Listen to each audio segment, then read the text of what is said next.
Graça e paz, povo de Deus. A marca da besta, gente, tão polêmica nas escrituras, ela será literal ou simbólica? Então vem comigo, neste vídeo nós vamos tratar especificamente deste assunto. Nós vamos trazer informações importantíssimas para o esclarecimento desse tema. Eu sou o irmão Gedilson Gomes. Este é o canal O Renovo da Palavra. Este canal foi criado para ajudar você a compreender a escatologia bíblica. Gente, o livro do Apocalipse é um dos livros mais difíceis de interpretação. E no capítulo 13, do versículo 16 ao 18, bem como no capítulo 14, do versículo 9 até o versículo 12, ali o apóstolo escreveu a respeito da marca da besta. Então nós vamos agora definir se esta marca ela será simbólica ou espiritual. Até porque existem 4 linhas de interpretação sobre este assunto. Essas 4 linhas de interpretações, elas giram no entorno, número 1, aqueles que entendem que a marca da besta será literal. Número 2, aqueles que entendem que a marca da besta será simbólica. Tem uma minoria que acreditam que a marca da besta vai ser um dia da semana, ou seja, o domingo. Vai ser lançado um decreto dominical.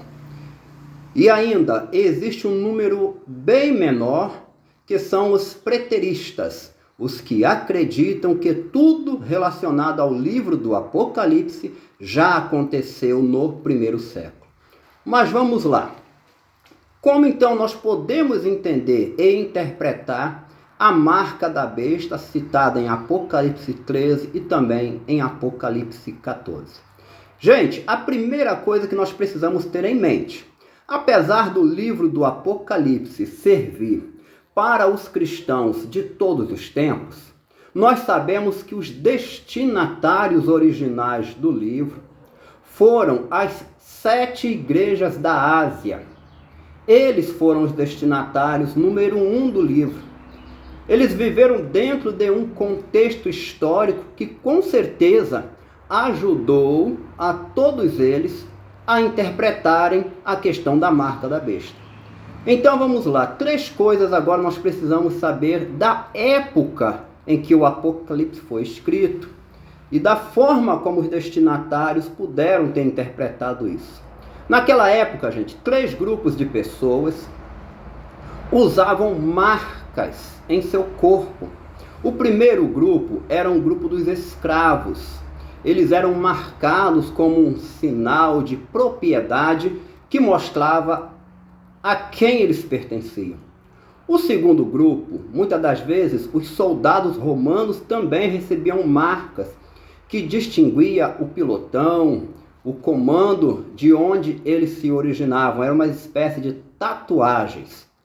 E o terceiro grupo de pessoas eram os adeptos das religiões pagãs. Muitas delas marcavam seus adeptos e eles eram reconhecidos por meio dessas marcas e o povo sabia a qual tipo de religião ele fazia parte. O que tem em comum nesses 3 grupos é que todas essas marcas eram literais, visíveis e não simbólicas. É bem provável que os destinatários do primeiro século interpretaram Apocalipse capítulo 13 e 14 por este caminho. Mas, por outro lado, nós não podemos dispensar de forma alguma a questão do Antigo Testamento. Eu sempre defendo aqui no canal que a ferramenta principal do primeiro século para interpretarem o Apocalipse sempre foi o Antigo Testamento. Então, desta forma, nós vamos até o Antigo Testamento para buscarmos se em algum momento da história dos hebreus, dos israelitas, já havia acontecido algo igual ou parecido com o que está em Apocalipse 13 e também em Apocalipse 14, onde pessoas deverão ser marcadas. Vamos lá.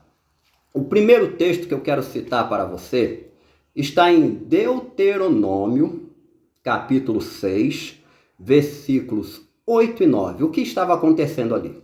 Deus falou que os hebreus tinham que ensinar a sua lei, a Torá, aos filhos, tinham que guardar no coração, Deuteronômio 6 e 6, e principalmente no versículo 8, Deus falou que eles tinham que atar, marcar a sua mão e também a sua fronte entre os olhos. Olha só, gente.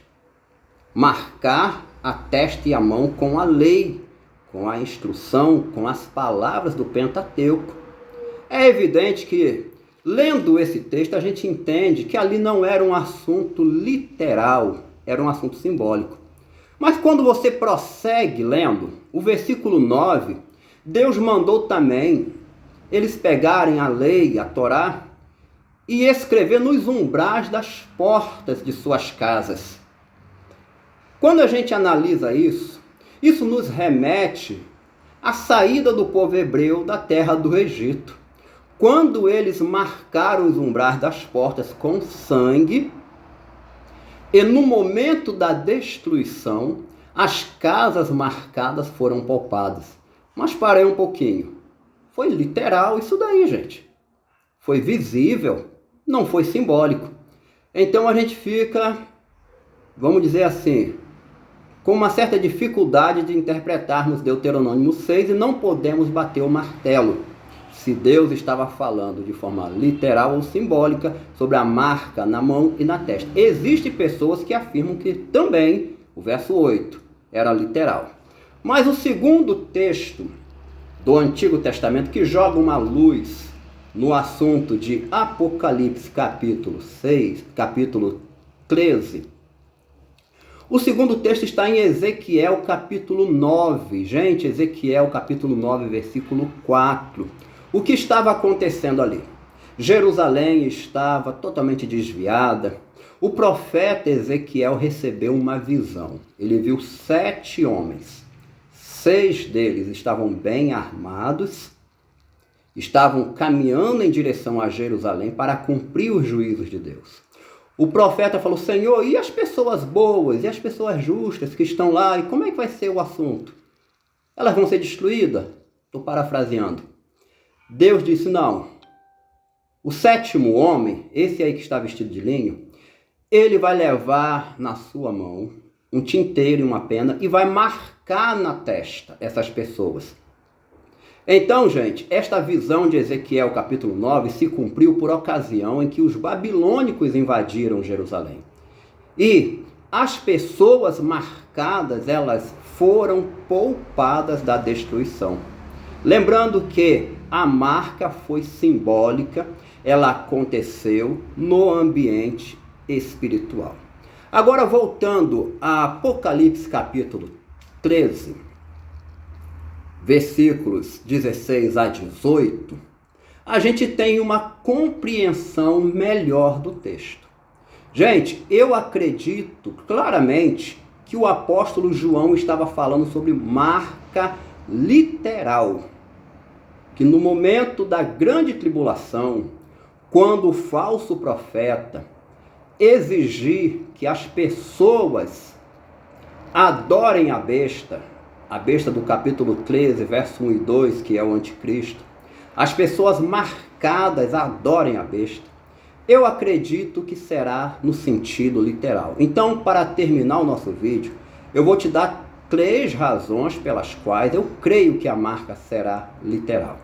A primeira razão é que o texto afirma que as pessoas não poderão comprar e nem vender se não estiverem com essa marca. Ora, se vai interferir nas transações comerciais, quem estiver do lado de lá vai ter que identificar a marca nos que estão do lado de cá. Sendo assim, gente, só uma marca visível, literal, para assim ser realizado. A segunda razão pela qual eu acredito que a marca será literal é porque essa marca vai fazer distinção. Lembrando, gente, que não só cristãos na época vão recusar receber a marca, não. Outras pessoas que também não são cristãs também vão recusar. Pelo menos a princípio elas vão aderir o quê? A rejeição a esta marca, a rejeição a este sinal. Por qual motivo? Por causa do rastreamento e coisa desse tipo. Mas enfim, a terceira e última razão pela qual eu acredito que a marca será literal. Por causa da palavra grega que o apóstolo João usou ali em Apocalipse capítulo 13, Shegmar. Esta palavra, gente, quer dizer literalmente aquecido no fogo. É uma referência às marcas que eram feitas nos escravos, que era visível, que mostrava duas coisas: a quem eles pertenciam e mostravam também que eles eram distintos da sociedade. Ora, se o apóstolo João usou este termo grego, é porque o apóstolo João tinha em mente uma marca visível, uma marca literal. É assim que eu creio e estas são as informações que eu tenho para te dar. Se você gostou desse vídeo, se ele te ajudou a compreender melhor esse trecho da escatologia, deixe o seu joinha, compartilhe o nosso trabalho, participe aqui embaixo nos comentários dizendo o que você acha desse assunto.